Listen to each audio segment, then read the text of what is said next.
आखिर सासू माँ अपने मायके जाने से क्यों कतरा रही हैं? बहू, तुम मायके जा रही हो ना? तुम वो लाल वाली साड़ी पहन लेना और हाँ, अपने गहने भी पहन कर जाना। पर मम्मी जी, मैं तो वहाँ की हूँ, वहाँ तो सब मुझे जानते हैं और सबको यह भी पता है कि मेरा ससुराल बहुत अच्छा है, तो फिर यह सब दिखाने की क्या जरूरत है? अरे, ये दिखाने उखाने वाली बात छोड़ो, तुम अपने भाई बहनों के लिए कुछ बना लेना, उन्हें जो पसंद हो वही बना लेना। मायके जाने में खाली हाथ अच्छा नहीं लगता। नहीं नहीं बहू, स्नेहा सोच रही थी मायका मेरा है और जाना भी मुझे है, पर मम्मी जी इसको लेकर कितनी उत्सुक हैं। वो जब अपने मायके जाती होंगी तो क्या हाल होता होगा? स्नेहा ने सीधे सासू माँ से प्रश्न कर ही डाला। मम्मी जी, आप भी इतनी ही तैयारी से मायके जाती हैं? अचानक पूछे गए स्नेहा के इस प्रश्न से मालती जी थोड़ी देर चुप रही, फिर मुस्कुराते हुए उन्होंने नामे सिर हिला दिया। उन्होंने सिर्फ इतना ही कहा, काफी दिनों से मैं मायके नहीं गई हूँ। क्यों मम्मी जी, क्या आपका मन नहीं करता वहाँ जाने का, जहाँ आपका बचपन बीता है? मालती जी नई नई बहू को क्या अपना दुखड़ा सुनाती। उन्होंने जिम्मेदारियों के ऊपर सारा कारण थोप कर इस प्रश्न को टाल दिया। देखिए मम्मी जी, अब मैं आ गई हूँ ना यहाँ, मैं यहाँ सब संभाल लूंगी। अब आपका जब जी चाहे आप भी आराम से 2-4 दिन के लिए अपने मायके जा सकती हो। सारे जहाँ घूमने का मजा कुछ और है और मायके जाने का मजा कुछ और ही है। स्नेहा ने अपनी सासू माँ की पीड़ा से अनजान बनते हुए उनकी भावनाओं को समझने की कोशिश की। उसे शादी से पहले ही विशाल पति ने बातों बातों में बता दिया था कि मम्मी मामा के घर नहीं जाती हैं। शायद मामा मामी के किसी व्यवहार से उनके दिल को भारी ठेस पहुंची है। स्नेहा भले ही अभी एक नव यौवना ही थी, पर उसे भी मायके का महत्व बहुत ही भली भांति पता था। उसने उसी समय सोच लिया था कि कारण चाहे जो भी हो, वह पूरी कोशिश करेगी कि सासू माँ और उनके मायके के संबंध फिर से सुधर सकें। आखिर बहू का सबसे पहला काम तो अपने ससुराल को सबको जोड़कर रखने का ही होता है ना। जब स्नेहा अपने मायके से वापस आई तो कुछ दिनों के बाद उसने फिर से वही प्रश्न छेड़ दिया। वह जानना चाहती थी कि आखिर सासू माँ अपने मायके जाने से क्यों कतरा रही हैं। उसके काफी कुरेदने के बाद मालती जी थोड़ी भावुक हुई, तो उन्होंने बहू के सामने चुप रहना ही बेहतर समझा। वह बस इतना ही बोल पाई थी, मेरे जाने से वहाँ भी तो खुशी होनी चाहिए ना। आत्मसम्मान नाम की कोई चीज होती है या नहीं? बिल्कुल मम्मी जी, आत्मसम्मान से समझौता बिल्कुल ही नहीं होनी चाहिए, पर कभी कभी गलतफहमियां भी तो आत्मसम्मान के चारों ओर अपना परत चढ़ा देती हैं। कुछ देर बाद वह बोली, खैर छोड़िए ना, मेरी माँ बोल रही थी कि हमारे तरफ ऐसी मान्यता है कि बहू अगर अपनी सासू माँ के मायके जाती है तो बहुत शुभ होता है। स्नेहा ने मौका देखकर चौंका मारा। अगर ऐसा है तो तुम विशाल के साथ चली जाओ। अरे नहीं मम्मी, वहाँ मैं आपके बिना नहीं जाऊंगी। अपना निर्णय सुना स्नेहा जल्दी जल्दी काम निपटाने लगी।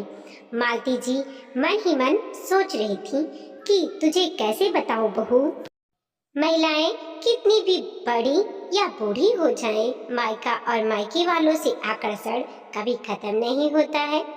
क्या मेरा मन नहीं करता वहां जाने का? पर अब इतने दिन हो गए हैं, इस बीच वहां से भी कोई नहीं आया है, ना ही किसी ने वहां मुझे बुलाया है। यहीं पास में ही तो है मेरा मायका। फिर भी मम्मी जी, आप तैयार हो जाइए, चलिए आज चलते हैं। स्नेहा ने आग्रह करने के बजाय आदेशात्मक रूप से कहा। कहाँ चलना है बहू? आज मामा के घर चलेंगे। मम्मी, आप प्लीज मना मत कीजिएगा मेरे खातिर। प्लीज मम्मी जी। स्नेहा एक छोटी बच्ची की तरह सासू माँ के गले से लिपट कर बोली। मालती जी ने स्नेहा की ओर आश्चर्य से देखा।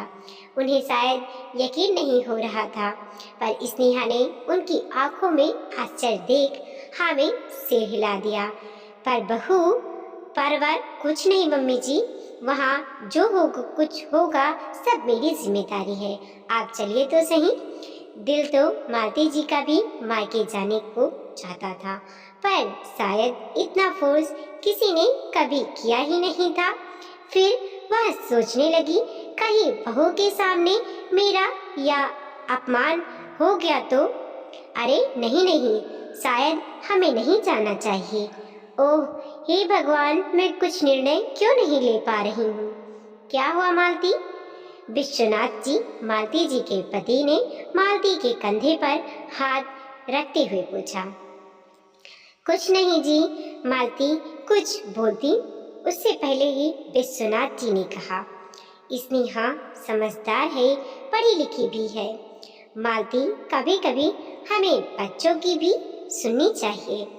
और सम्मान अपमान बहू के सामने? अरे बहू कोई पराई थोड़ी ना है। एक बार बहू की भी बात मान लो, जिद छोड़कर तो देखो। शायद यही तो मालती जी भी चाहती थी। वह झट से रसोई में जाकर बोली, बहू, सवेरे नाश्ते में जो तुमने ढोकला बनाया था वह बचा है क्या? उसे फ्राई कर लेती हूँ, भैया को बहुत पसंद है। और ये कच्ची मूंगफली भी रख लूँ क्या?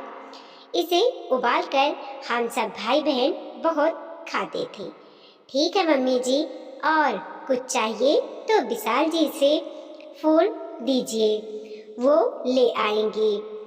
मालती जी की उत्सुकता और खुशी देख स्नेहा सोच रही थी, प्लीज भगवान, ऐसी खुशी मम्मी जी के मायके से लौटने के बाद भी बनाए रखिएगा। मालती जी का मायका वहां से मात्र 40 किलोमीटर की दूरी पर ही था, इसीलिए उन्होंने अपनी ही गाड़ी से जाने का निश्चय किया। मालती जी सारे रास्ते चहकती रहीं।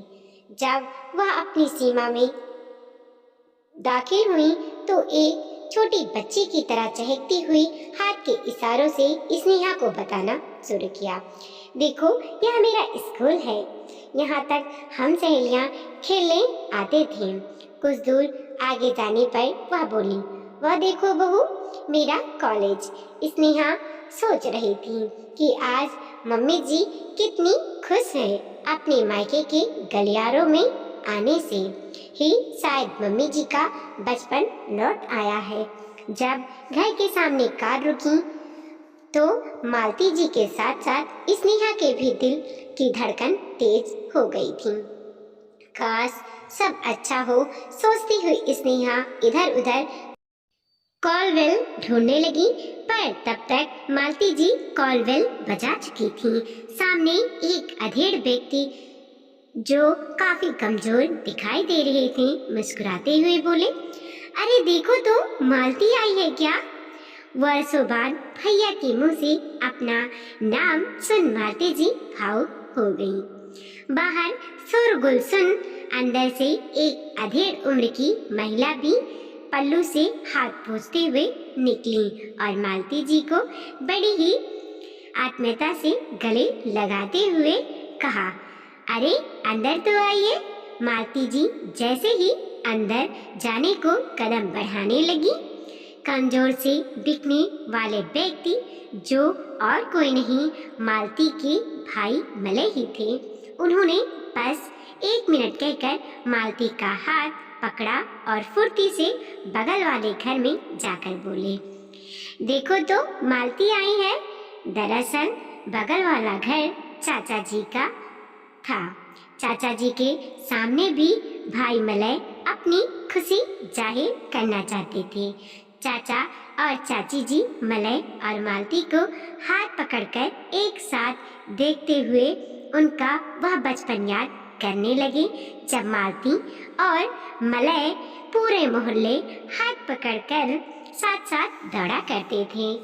लंबे अंतराल के बाद आज भी मलय और मालती बिल्कुल नन्हे बच्चे की भांति लग रहे थे। तभी भाभी ने कहा, अरे पहले मालती को अंदर तो आने देते, पहले चाय पानी तो हो जाए, उसके बाद। अरे नहीं, चाय वाय सब बाद में। मलय भैया मालती बहना का हाथ पकड़कर अगल बगल, देखो देखो मालती आई है, देखो मालती आई है, कहते कहते बिल्कुल एक बच्चे से लग रहे थे। मामी जी ने बड़े प्यार से कहा, तुम आओ स्नेहा बहू, इन दोनों भाई बहनों को छोड़ दो, ये दोनों काफी दिनों बाद मिले हैं ना। स्नेहा बहू, मैं तो तुम्हारे चेहरे के संतोष, इत्मीनान और खुशी देखकर ही समझ गई थी कि मालती दीदी के यहाँ आने के पीछे की वजह से तुम हो। तुम्हारी वजह से ही लंबे अंतराल की खाई भर पाई है। कहते कहते मामी जी भी भावुक हो गई। अरे नहीं मामी जी, मैं तो सिर्फ, कहते कहते स्नेहा रुक गई। फिर बात की दिशा को मोड़ते हुए मामी जी से पूछ ही लिया, पर मामी जी, यदि दोनों भाई बहन और आप में इतना प्यार था तो फिर कौन सी चीज रोक रही थी इन्हें एक दूसरे से मिलने में। अरे कुछ नहीं बेटा, बहुत बहुत ही छोटी सी थी, पर एक दूसरे का ईगो और अहंकार रिश्तों पर भारी पड़ रहा था। खैर छोड़ो उन बातों को। बेटा तुम पढ़ी लिखी समझदार बहू हो, तुमने अहंकार को ऐसा मात दिया है कि प्यार भी अपनी जीत पर गर्व करने लगा। कुछ देर बाद उन्होंने कंटिन्यू किया, बस छोटी सी बात थी, पर दोनों अपनी अपनी जगह अड़े हुए थे। शायद आज दोनों के समझ में आ गया होगा कि प्यार नफरत से बहुत ऊंचा होता है। मालती इनसे छोटी है, पर इस मामले में इन्होंने अपने भाई को पीछे छोड़ दिया है। वह प्यार दिखाने, जताने व निभाने में मलय की अपेक्षा बहुत आगे निकल गई हैं। खैर कहीं ना कहीं से तो शुरुआत होनी ही थी, शुरुआत कहीं से भी होनी चाहिए। भाई बहन के बीच में ये दीवार कैसा, मैंने कई बार मलय जी को भी समझाने की काफी कोशिश की थी बेटा, पर मुझे सफलता नहीं मिल पाई। कुछ देर रुककर वह बोली, या कह लो मेरी कोशिश में शायद वह ताकत ही नहीं थी। तुम सब पढ़े लिखे युवा, काफी समझदार, स्पष्टवादी, निसंकोच और चीजों के प्रति ज्यादा प्रैक्टिकल हो। हमारी अपेक्षा तुम लोगों की सोच बहुत अलग है बेटा। फिर वह कहने लगी, अब देखो ना, तुम कितने अच्छे ढंग से बिगड़े रिश्ते को एक नया आयाम दिया है।